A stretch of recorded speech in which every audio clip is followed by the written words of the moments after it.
ओम। ओम नमः शिवाय। ओम यानी ओम, इसे ओंकार या प्रणव भी कहा जाता है। देखें तो सभी ढाई अक्षर हैं, समझें तो पूरे ब्रह्मांड का सार है। ओम धार्मिक नहीं है, लेकिन ये हिंदू धर्म, बौद्ध धर्म, जैन धर्म और सिख धर्म जैसे कुछ धर्मों में एक पारंपरिक प्रतीक और पवित्र ध्वनि के रूप में प्रकट होता है। ओम किसी एक की संपत्ति नहीं है, ओम सबका है। ये सार्वभौमिक है और इसमें पूरा ब्रह्मांड है। कहा जाता है ओम को प्रथम ध्वनि माना जाता है। ऐसा कहा जाता है कि ब्रह्मांड में भौतिक निर्माण के अस्तित्व में आने से पहले जो प्राकृतिक ध्वनि थी वो थी ओम की गूंज। इसलिए ओम को ब्रह्मांड की आवाज कहा जाता है। इसका क्या मतलब है? किसी तरह प्राचीन योगियों को पता था, जो आज वैज्ञानिक हमें बता रहे हैं, ब्रह्मांड स्थायी नहीं है। अगर देखा जाए तो ये सभी जानते हैं, कुछ भी हमेशा ठोस या स्थिर नहीं होता है। सब कुछ जो संबंधित होता है एक लयबद्ध कंपन का निर्माण करता है, जिसे प्राचीन योगियों ने ओम की ध्वनि में कैद किया था। हमें अपने दैनिक जीवन में हमेशा इस ध्वनि के प्रतीक सचेत नहीं होते हैं, लेकिन हम ध्यान से सुने तो इसे सर्द ऋतु के पत्तों में, सागर की लहरों में या शंख के अंदर के आवाज में सुन सकते हैं। ओम का जाप हमें पूरे ब्रह्मांड की चाल से जोड़ता है और उसका हिस्सा बनाता है। चाहे वो अस्त होता हुआ सूर्य हो, चाहे चढ़ता हुआ चंद्रमा हो, ज्वार का प्रवाह हो, हमारे दिल की धड़कन हो या हमारे शरीर के भीतर हर परमाणु की आवाज हो। जब हम ओम का जाप करते हैं, ये हमें हमारे सांस, हमारी जागरूकता और हमारी शारीरिक ऊर्जा के माध्यम से इस सार्वभौमिक चाल की सवारी पर ले जाता है और हम एक गहरा संबंध समझना शुरू करते हैं, जो मन और आत्मा को शांति प्रदान करता है।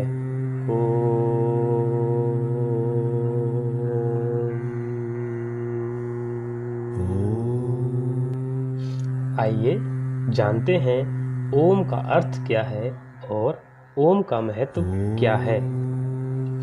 ओम शब्द का गठन वास्तविकता मनुष्य जाति के सबसे महान आविष्कारों में से एक है। ओम को सबसे पहले उपनिषद, जो कि वेदांत से जुड़े लेख हैं, में वर्णित किया गया था।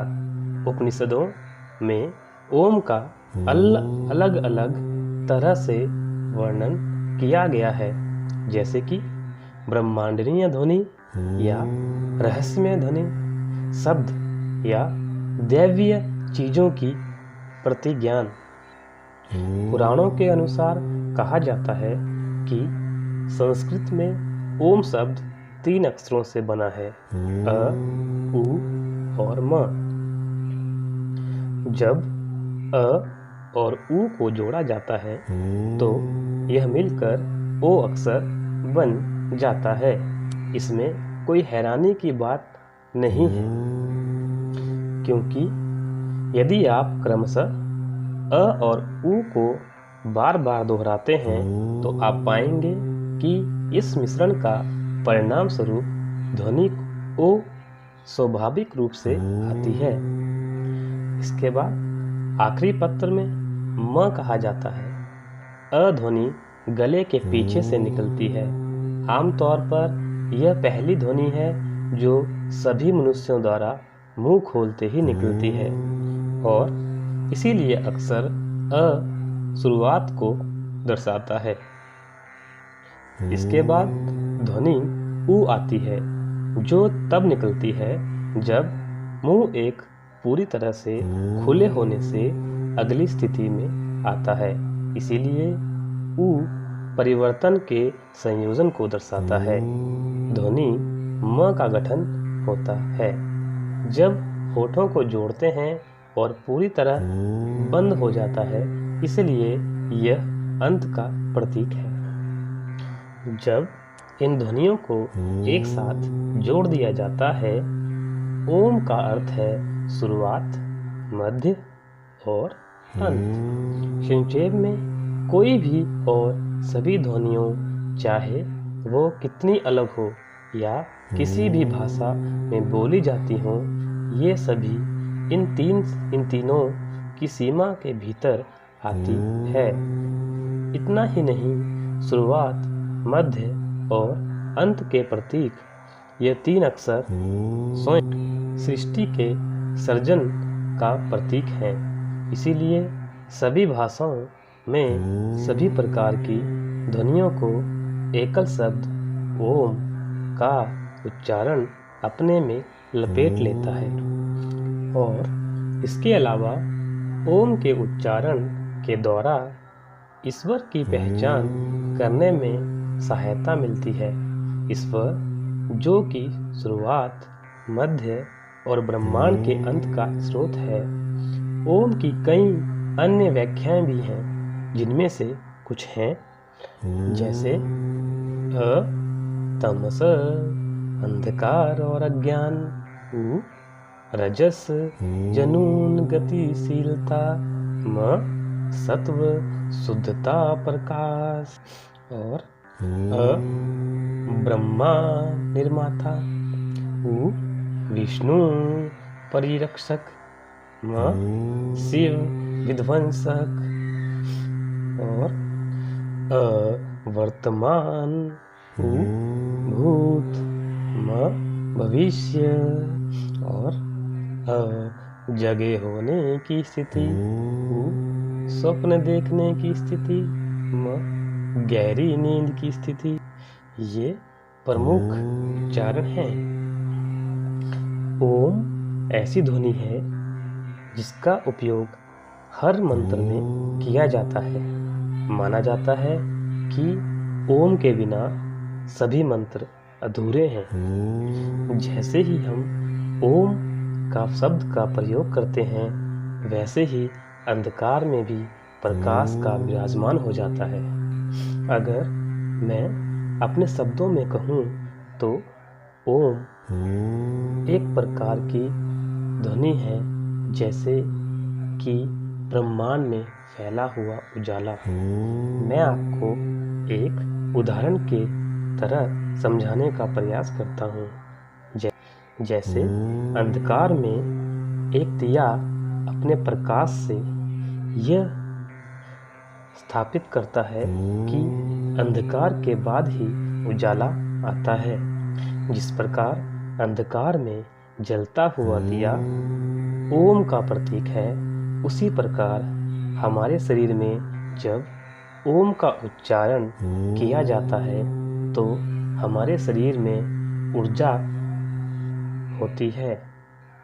अगर हम पौराणिक ग्रंथों को पढ़ते हैं तो हमें पता चलता है कि ओम शब्द का उच्चारण कितना प्रतीक होता है। जैसे गायत्री मंत्र में ओम भूर्भुवः स्वः, और मांडुक उपनिषद में ओम यह शब्द अमर इस दुनिया में हो गया है। और बौद्ध मंत्र ओम मणि पदेहु, गुरु ग्रंथ साहिब में एक ओंकार सतनाम, और योग सूत्र में तस्य वाचक प्रणवः।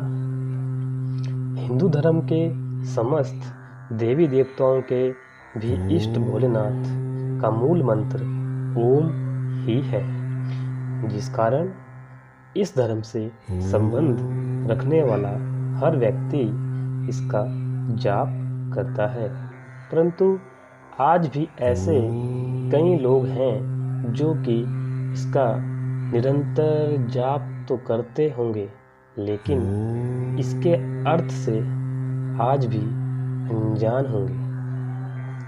आज मैं आपको ओम शब्द के अर्थ से अवगत कराना चाहता हूँ। कहते हैं ओम कार दिव्य नाद है। आपको बता देते हैं, नाद एक संगीत उपकरण है। कहा जाता है यह केवल एक मंत्र नहीं बल्कि परम संगीत है।